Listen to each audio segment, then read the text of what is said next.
వారాహి నవరాత్రిలో 9 రోజు ఉపవాసం చేస్తున్నామండి. పొద్దంతా ఏమీ తినట్లేదు.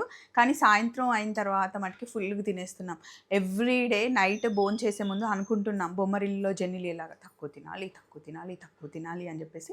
కానీ లోపలికి ఒక్క ముద్ద టేస్ట్ తగలగానే ఫుల్‌గా తినేస్తున్నాం కదా అర్చన.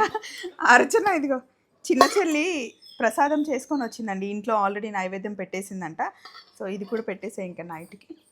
ఈరోజు నిన్నేమో మొత్తం ఫ్యామిలీ అంతా ఇక్కడ భోంచేసుకున్నాం. నిన్న మా రెండో ఆడపడుచు వాళ్ళ అబ్బాయి కూడా వచ్చాడనమాట. కానీ రావడానికి చాలా లేట్ అయింది. అందుకే వీడియోలో నేను మీకు చూపించలేదు. ఈరోజేమో మొత్తం మా కంప్లీట్ టీమ్ అంతా ఇక్కడే. పూజ అయిపోయిన తర్వాత భోజనాలు. మా చిన్న చెల్లి. చిన్ను నీకు గుర్తుందా ఈ చీర నీ ఎంగేజ్మెంట్ శారీ?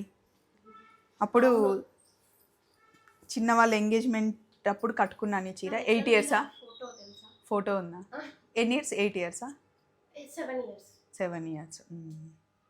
ముందు ఫస్ట్ పట్టు చీర కట్టుకున్నా, తర్వాత ఈ శారీ కట్టుకున్నా. అప్పటి తర్వాత మళ్ళీ ఈ రోజే కట్టుకున్నా. కట్టుకునేటప్పుడు గుర్తొచ్చింది చిన్న నీ ఎంగేజ్మెంట్ శారీ అని చెప్పేసి. ఫ్రైడే మనం చాలా యాక్టివ్గా ఉంటాం కదండి. ఎందుకంటే రేపు ఎల్లుండి అందరం ఇంట్లోనే ఉంటాం, బాగుంటుంది వీకెండ్ అని చెప్పేసి. మండే రాగానే ఎందుకో లేజీగా అనిపిస్తుంది. ఇంతకీ ఏంటండి మీ ప్లాన్స్, మీ వీకెండ్ ప్లాన్స్? ఈరోజు మా ఇంట్లో పూజ, ఇంకా రేపటి నుండి చాలా ప్లాన్స్ ఉన్నాయి. నేను అన్నీ షేర్ చేసుకుంటూ ఉంటాను. Have a nice Friday. Bye.